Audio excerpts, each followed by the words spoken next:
Hey everybody, welcome back to Big Red EDC.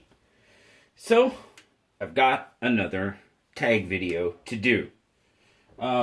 This was the open tag by, I believe it was started by Slicey Dicey. It's your top 5 EDC knives.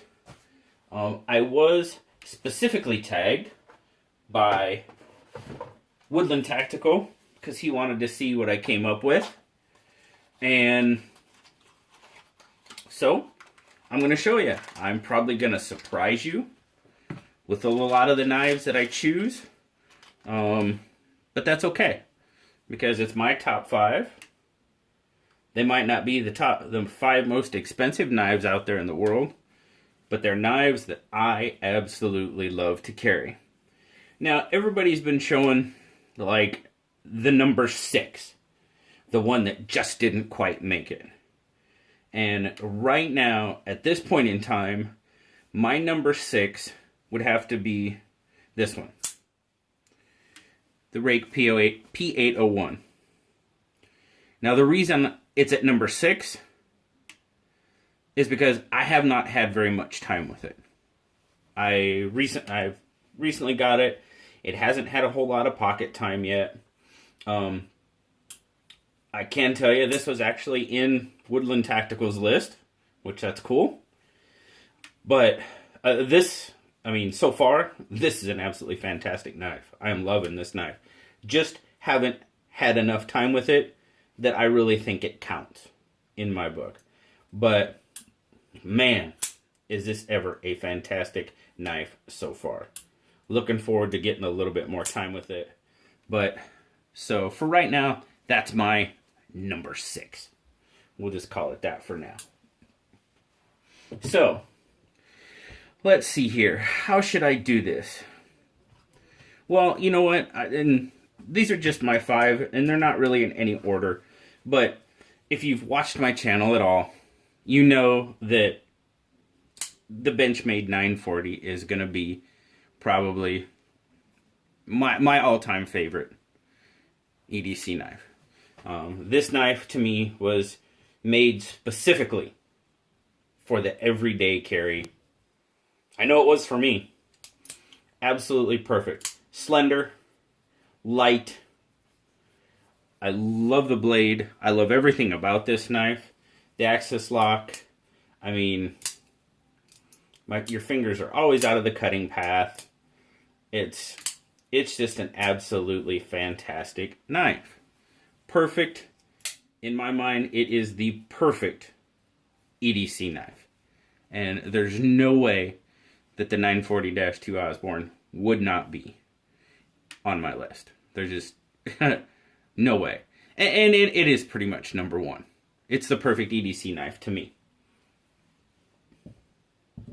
Now, this is probably where I'm going to surprise a lot of people.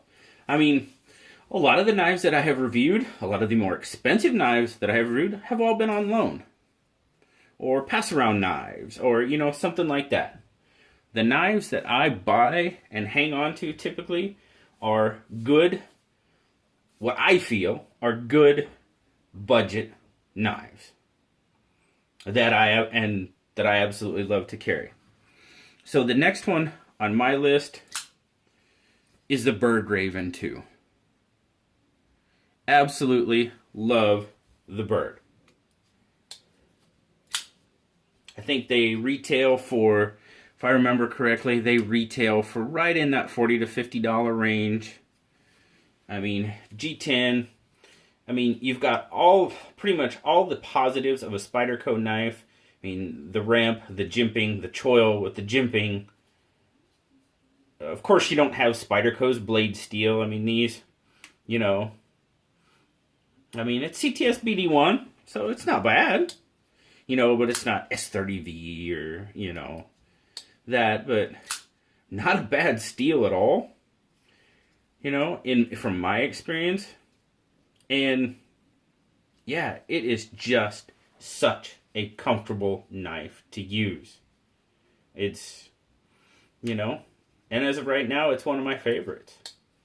Could change. Who knows? 6 months from now, I get a new knife. Well, like I said, with that P801, I don't know. One of these guys might get booted. But for right now, I love it. Another one of my favorite knives to carry. The R2-D2. I mean, come on. It's just a fantastic knife. Very comfortable. I mean, even without a forward choil, you can kind of get your finger up there. I mean, you got to be careful. Just a great little knife to carry. I love having this knife in my pocket. I mean, the R2-D2 is one of my favorites. One of my favorites. Can't beat it. And there again, budget. God, what are they? I haven't even looked recently to see if the price has changed, but gosh, I think they're selling for that 25-ish, maybe. Now, the last two are probably ones that are really going to surprise you, and we'll just go with it. This is a Stanley work knife. I got this knife. It's been on the channel before several times. I got it in like a tri-pack at Christmas time for my wife. I think she got it at Costco. It came with a multi-tool and a flashlight. I really don't. It's hard to find. I can't even really find it right now. I mean, it doesn't really say what the blade steel is. I'm guessing it's probably, 440C at best, maybe 420, 448. Who knows? I don't know. But it keeps an edge pretty well. It's an absolutely... This knife is so comfortable in hand. So comfortable to use. It's kind of got... I'm not exactly sure. It might be G10. It doesn't really feel necessarily like G10, but it could be. It feels a little bit more rubberized. And I know it's a very poor description because I can't find a lot of information on it. But I tell you what, if you find a Stanley knife that looks like this, get a good mental image. Get it. That's all I can say. Great, comfortable little knife, and I love carrying it.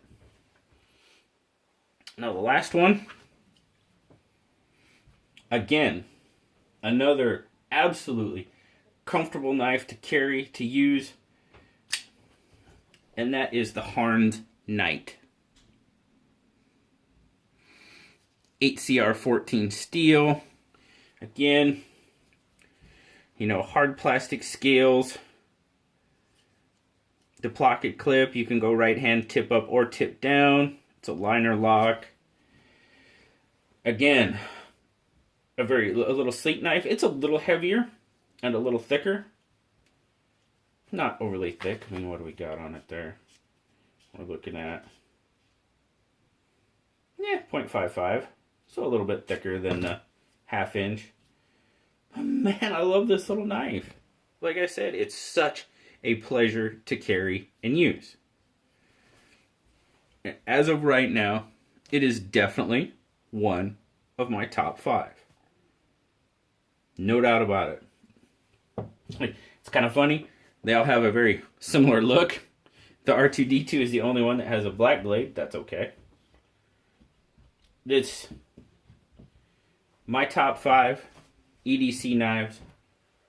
It says of all time, well, until I find something different, or the P801 maybe overtakes one of them, these are my top 5 right now.